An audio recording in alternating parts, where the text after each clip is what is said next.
Welcome to Suthar agri point. Suthar agri point के आपके अपने यूट्यूब चैनल में आप सभी का स्वागत है। जैसा कि हम एग्रोनॉमी पढ़ रहे हैं, तो आज हमारा थर्ड टॉपिक है मक्का यानी मेज। इसका बॉटनिकल नाम है जिया मेज। तो अभी ये किस कुल का सदस्य है? ये ग्रेमिनी कुल का सदस्य है और ग्रेमिनी का दूसरा नाम होता है पोएसी। तो ये पोएसी या ग्रेमिनी कुल का सदस्य है। अभी इसकी उत्पत्ति मैक्सिको यानी मध्य अमेरिका को माना जाता है। मक्का C4 वह परपरागित फसल है। मक्का को अनाजों की रानी यानी क्वींस ऑफ सीरियल्स भी कहा जाता है। इसका दाना कैरियोप्सिस प्रकार का होता है। मक्का गर्म जलवायु का पौधा है। अभी इकोनॉमिक्स एंड न्यूट्रिएंट वैल्यू देखेंगे मक्का की। तो इसमें अभी फर्स्ट है, जैसे इसमें प्रोटीन पाई जाती है 10% और 4% वसा पाई जाती है और 66% कार्बोहाइड्रेट पाया जाता है। मक्का में प्रोटीन जीन के रूप में पाई जाती है, जिसमें ट्रिप्टोफैन एवं लाइसिन अमीनो अम्लों की कमी पाई जाती है। यानी इसमें ट्रिप्टोफैन और लाइसिन अमीनो अम्ल कम होते हैं। और विश्व में क्षेत्रफल में क्रमशः अमेरिका यानी USA प्रथम, चीन, उसके बाद मैक्सिको और फिर भारत का स्थान आता है। और उत्पादन की दृष्टि में संयुक्त राज्य अमेरिका का पहला और चीन का दूसरा स्थान है प्रोडक्शन में। और एरिया एंड एरिया में होगा अमेरिका फर्स्ट और चीन, फिर मैक्सिको और फिर भारत। अब डिस्ट्रीब्यूशन में जैसे राजस्थान की बात कर लेते हैं। अभी राजस्थान में देखिए, राजस्थान में उदयपुर, चित्तौड़गढ़, बांसवाड़ा, डूंगरपुर, भीलवाड़ा एवं अजमेर प्रमुख मक्का उत्पादक जिले हैं। अब इसकी देख लेना है। मक्का एक द्विलिंगी यानी मोनोसियस पौधा है। इसमें नर व मादा पुष्प एक ही पौधे पर पाए जाते हैं। अभी नर पुष्प को टेसल कहते हैं तथा टेसल हटाने की क्रिया को डीटेसलिंग कहते हैं। यानी नर, जैसे नर भाग होगा टेसल्स, जैसे ये मक्का का जैसे फ्लोर है तो इस पे ऐसे टेसल्स निकलते रहते हैं, तो इन्हें हटा दिया जाता है। इन्हें हटाने की क्रिया को कहते हैं डीटेसलिंग। और सेकंड है मक्का के पुष्प क्रम को क्या कहते हैं? शिलक। और पौधों पर मादा पुष्प क्रम आने की क्रिया को क्या कहते हैं? सिल्किंग। यानी मेल फ्लोरिंग को क्या कहेंगे? सिल्किंग। और पौधों में नर पुष्प परागकण हटाने की क्रिया को कहते हैं इमास्कुलेशन। यानी नर पुष्प परागकण हटाने की क्रिया को कहते हैं इमास्कुलेशन। इमास्कुलेशन वैसे किसी भी पौधों में अगर परागकणों को हटाएंगे तो उसे इमास्कुलेशन ही बोलते हैं। ये कोई स्पेशल वर्ड इसके लिए नहीं दिया गया है मक्का के लिए। और इसमें मेन जो 1 या 2 नंबर के शॉर्ट क्वेश्चन में रहता है, तो उसमें लगभग डिटेसलिंग 2 नंबर में डेफिनेशन हर बार पूछते हैं BSc एग्जाम में। और टेसल का और शिलक का इनका डिफरेंस वगैरह, और ये हमेशा 1 या 2 नंबर का क्वेश्चन हमेशा रहता है मक्का में से, आज तक कभी नहीं छूटा है ये। तो दोनों को ध्यान रखना। अभी देखिए, गुणों के आधार पर मक्का को 7 भागों में डिवाइड किया गया है, जिसमें से फर्स्ट है अपना जियामेज इंड्यूरेटा। इसे फ्लिंट कॉर्न भी कहते हैं, यानी रेशेदार मक्का। यह भारत में सर्वाधिक उगाई जाने वाली मक्का है। यानी जियामेज इंड्यूरेटा यानी फ्लिंट कॉर्न, ये सबसे ज़्यादा भारत में उगाया जाता है। फिर इसका सेकंड है जियामेज इंडेंटेटा, यानी इसे डेंट कॉर्न भी कहते हैं, क्योंकि इसकी संरचना दांत जैसी होती है, तो इसे डेंट कॉर्न कहते हैं। इसकी खेती संयुक्त राज्य अमेरिका में अधिक की जाती है, यानी अमेरिका में उगाया जाता है यह ज़्यादातर। थर्ड है जियामेज सेकेरेटा, इसे स्वीट कॉर्न भी कहते हैं। यह मक्का अन्य मक्का के अपेक्षा अधिक मीठी होती है, तो इसका उपयोग भुट्टों को पकाने से पूर्व तोड़कर सेक कर खाए जाने में किया जाता है। यानी जो हम रेडी वगैरह पर लेकर खाते हैं या शॉप से परचेज करके कच्ची मक्की खाते हैं ना, वो होती है स्वीट कॉर्न।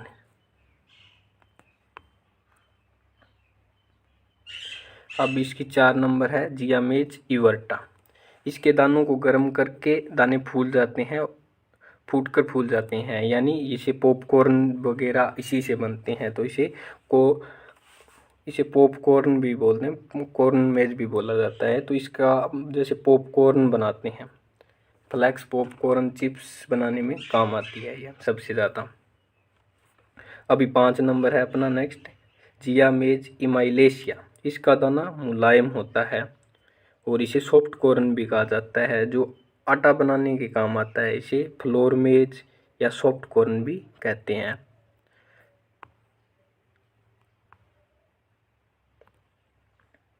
अभी 6 नंबर है अपना, चिया मेज ट्यूनिकाटा। इसे पॉडकॉर्न भी कहते हैं। यह मक्का की प्राचीन किस्म है। इसका दाना व भुट्टे छिलके से ढका रहता है। इसका दाना छिलके से ढका रहता है हमेशा। यह जैसे मेन मतलब फर्स्ट ओल्ड वेराइटी मान सकते हैं आप, जैसे पूर्वज मक्का या जो भी आप, यानी यह सबसे प्राचीन मक्का होती है। और 7 नंबर और लास्ट है जिया मेज सेरिटीना, यानी इसे वैक्सीकॉर्न भी कहते हैं। इसमें स्टार्च की मात्रा साबूदाना के समान होती है। यह स्टार्च उत्पादन के लिए प्रमुख है। और इसे वैक्सीकॉर्न यानी इसके छिलके से वैक्स भी तैयार किया जाता है, तो इसलिए इसे वैक्सीकॉर्न भी। इसका छिलका के ऊपर जैसे वे छिलके और जो इसका बीज पत्तर होता है उसके बीच में एक हल्की सी लेयर पाई जाती है वैक्स की, जिसे इसीलिए इसे वैक्सीकॉर्न भी कहा जाता है। अभी अपना नेक्स्ट, अभी मक्कों में जैसे जड़ों के टाइप्स दे रखे हैं। मक्कों में जड़ें 3 प्रकार की होती है, सेमिनल रूट, क्राउन रूट और प्रोप रूट। अभी हम करेंगे डिस्कस इसकी वेराइटीज़ पे। तो सबसे पहले देखेंगे इसकी संकर किस्में, यानी वेराइटीज़ में पहले हाइब्रिड वेराइटी कौन कौन सी है। तो हाइब्रिड में फर्स्ट है ढक्कन 103, गंगा सफ़ेद 2, गंगा 5, गंगा 101। ये गंगा 101 ICAR द्वारा निकाली गई है।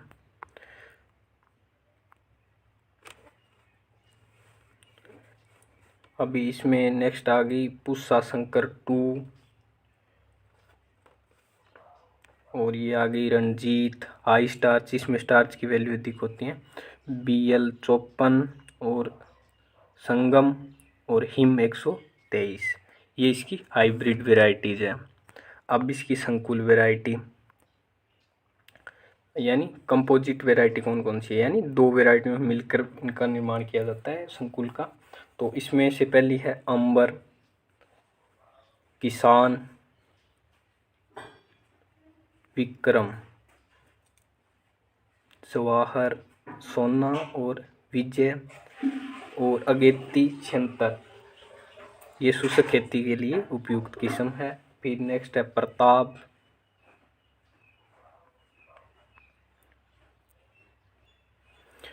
प्रताप के बाद है तरुण, फिर नवजोत और नवीन। नवीन जैसी अगेती किस्म है, इसे यूपी 1969 में निकाला गया था यूपी से। और फिर है माही कंचन, माही धवन, और ये मक्का की किस्म संकुल किस्म लक्ष्मी है, जो 1980 में बिहार से निकाली गई थी। ये भी मक्का की एक किस्म है।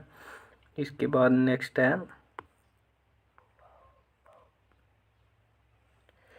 इसमें ये मेन रहती है बस्सी सिलेक्टेड, ये राजस्थान के लिए उपयुक्त किस्म है मक्का की। फिर मक्का की सफ़ेद किस्में, यानी इसमें सफ़ेद मक्का की किस्में है ये। इसमें है गंगा सफ़ेद हाई स्टार्च, ये 1963 में निकाली गई थी। फिर है गंगा 4 1971 में निकाली गई थी। और इसके बाद ये है पीली मक्का की वेराइटीज़, इसमें है BL 54 1962 में निकाली गई। फिर हिम गंगा 3 और हिम 123, ये 1964 में। फिर गंगा 5 1968 में। फिर ढक्कन 101 1975 में निकाली गई।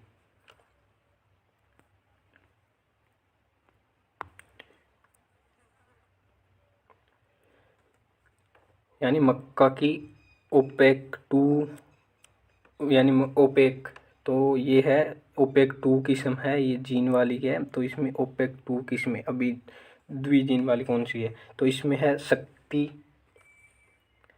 प्रोटीना, एवं रत्ना मक्का, इसमें लाइसिन व ट्रिप्टोफैन की मात्रा अधिक पाई जाती है। मक्का में ओपेक 2 व फ्लोरी 2 जीन पाए जाते हैं। लगातार अधिक समय तक मक्का खाने से मनुष्य में गंजापन या पेलेग्रा रोग हो जाता है। मक्का साइलेज या हरे चारे के लिए सबसे उपयुक्त फसल है। मक्का एक द्विलिंगी यानी मोनोसियस प्लांट होता है। इसका दाना कैरियोप्सिस होता है। ये पीछे देख चुके हैं हम। अब ये मक्का की महत्वपूर्ण जानकारी, जैसे अभी संकर मक्का का विचार सर्वप्रथम EM ईस्ट व GL सेल ने 1910 में सिंगल क्रॉस तकनीक द्वारा विकसित किया था।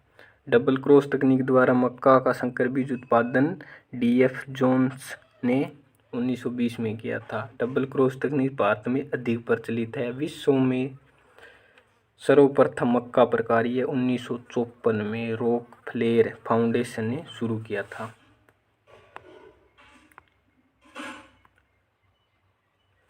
भारत में सर्वप्रथम मक्का प्रकार्य 1957 में ऑल इंडिया कोऑर्डिनेट मेज इम्प्रूवमेंट प्रोजेक्ट के अंतर्गत ICR ने किया था। और इसमें ICR ने जैसे इसमें निकाली थी गंगा 1 और गंगा 101, और इसके अलावा थी रणजीत और ढक्कन किसमें निकाली थी, जो उन्होंने 1961 में निकाली थी ICR ने।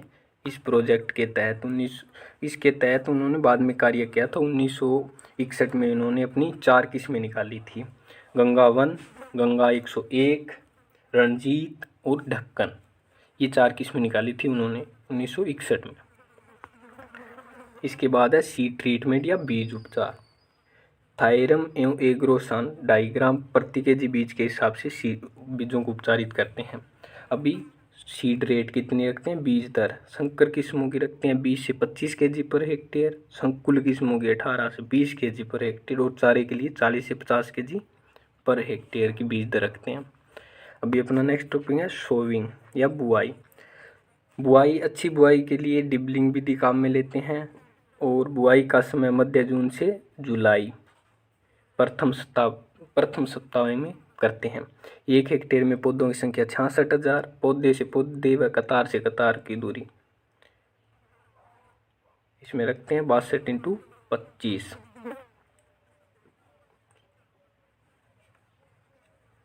ये सेंटीमीटर है, ठीक है। मक्का में जिंक की पूर्ति जिंक सल्फेट यानी 25 केजी पर हेक्टेयर फसल बुआई से पूर्व फास्फोरस तथा पोटास उर्वरकों के साथ देते हैं। और इसमें वही रखते हैं यूरिया का, जैसे आधा एक बार दे दिया और आधा 2 बार में सिंचाई करते समय, यानी यूरिया की टोटल मात्रा को 3 बार में देते हैं। अभी इसका नेक्स्ट टॉपिक आ गया अपना क्लाइमेट कैसा चाहिए। तो अभी मक्का को अच्छे अंकुरण के लिए 21 डिग्री तापमान की आवश्यकता होती है, वृद्धि के लिए 31 डिग्री सेंटीग्रेड तापमान की। तो अभी इसी 21 से 31 की रेंज होगी। और अच्छी उपज के लिए गर्म जलवायु आवश्यक है। मक्का की फसल के लिए pH मान 5.5 से 7.5 उपयुक्त रहता है। मक्का की खेती रबी, जायद, खरीफ तीनों ऋतुओं में की जा सकती है। बांसवाड़ा जिले में रबी मक्का मुख्यतः उगाई जाती है, यानी मक्का मुख्यतः रबी में उगाते हैं। कहाँ पे, बांसवाड़ा में। अब हो गई इरिगेशन, सिंचाई। अभी मक्का में सिंचाई, जैसे जल मांग होती है मक्का की 500 से 800, ये याद रखने वाली बात है क्योंकि 1 नंबर में पूछ लेते हैं। और फिर प्रथम सिंचाई करेंगे नर मंजरी यानी टेसलिंग आते समय, टेसल आते समय करेंगे। फिर द्वितीय सिंचाई सिल्किंग यानी मादा पुष्प आते समय करेंगे। और तीसरी भुट्टे या दान, जैसे भुट्टे बनने शुरू हो जाएंगे तब करेंगे। और सिंचाई की क्रांतिक अवस्था हो जाएगी टेसलिंग और सिल्किंग अवस्था पर, यानी जब टेसल निकलेंगे तब सिंचाई अनिवार्य है, और जब मादा यानी मादा पुष्प आएंगे सिल्किंग, तो तब जरूरी है सिंचाई, तब अनिवार्य रूप से हमें सिंचाई करनी पड़ेगी। अभी देख लेते हैं वीड मैनेजमेंट। इसका वीड्स यानी इसमें खरपतवार आते हैं, सावा, मकरा, कोंदा, बंदरा बंदरी, दूब घास यानी साइक्लोडोन, डेक्टाइलोन, लहसुआ, हजार दाना, बरू, जंगली चौलाई एक्सेट्रा एक्सेट्रा, ये सब खरपतवार होते हैं। खरपतवार का प्रकोप इसमें ज़्यादा इसलिए रहता है, बड़ी फसल है, धूप कम रहती है, ठंडा मौसम रहता है, नमी भी अधिक रहती है, तो खरपतवार ज़्यादा उगेंगे। तो इसलिए उनका नियंत्रण जरूरी है। अभी इसमें केमिकल कंट्रोल ही करते हैं, तो केमिकल कंट्रोल कैसे करें? सिमाजीन एवं एल्लाक्लोर, और एल्लाक्लोर का जैसे ट्रेड नेम लासो, तो लासो की 1 से 2 लीटर मात्रा अंकुरण से पूर्व खेत में छिड़काव करें, ठीक है। और बाद में आपको पता ही है, हैंड हो से, दांती से, जैसे भी अपने को सूटेबल लगे उस प्रकार निकाल लेते हैं जो एक्स्ट्रा खरपतवार होते हैं उनको। नेक्स्ट है अपना रोग या डिजीजेस। फर्स्ट रहती है डाउनी मिल्ड्यू या तुलासिता रोग। अब यह रोग पेरेनोस्पेरेलेज मेडिस नामक कवक द्वारा होता है, तो इसमें कवक से फैलेगा ये। और सेकंड इसमें होगा मक्का का सफ़ेद कली का रोग यानी वाइट बर्ड। तो वाइट बर्ड में मक्का के पौधे के ऊपरी भाग की पत्तियों का रंग सफ़ेद होने लग जाता है यानी ट्रांसपेरेंट होने लगती है। यह रोग मुख्यतः जिंक की कमी से होता है। तो जिंक की कमी से होगा तो इसमें हम क्या करेंगे? जिंक सल्फेट का 20 से 25 kg पर हेक्टेयर यानी बुआई के साथ प्रयोग करेंगे। पहले ही देना पड़ेगा ये जिंक। अगर बाद में होता है तो जैसे जिंक की फोलियर स्प्रे कर सकते हैं। अब इसमें थर्ड है सीडलिंग ब्लाइट, यानी यह रोग पाइथियम अफेनिडर्मेटम नामक कवक से होता है। तो ये भी कवक जनित है, अधिक नमी वाले क्षेत्रों में होता है। जैसे बताया ना, रोग वीड सभी नमी की वजह से होती हैं, और नमी बड़ी फसल है तो नमी अधिक रहती है इसमें। अब इसमें इंसेक्ट लगेंगे। जैसे इंसेक्ट हो गया, पहला हो गया तना भेदक, suit fly, leaf roller, army worm और सफेद लट, क्रीप ग्रास होपर और गुलाबी सुंडी, इसके प्रमुख कीट है।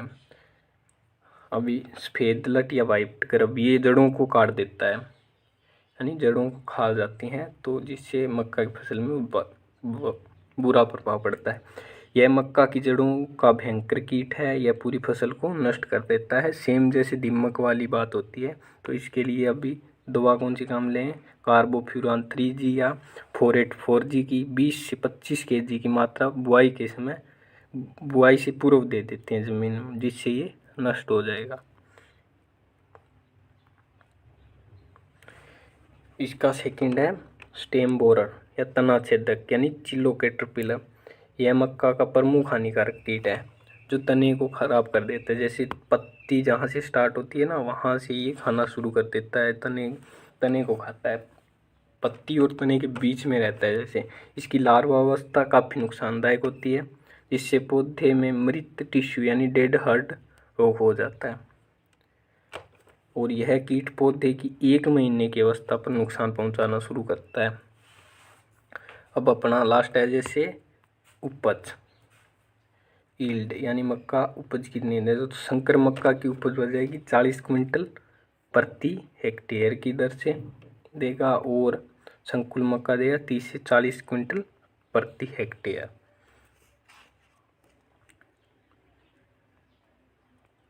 Thank you for watching video.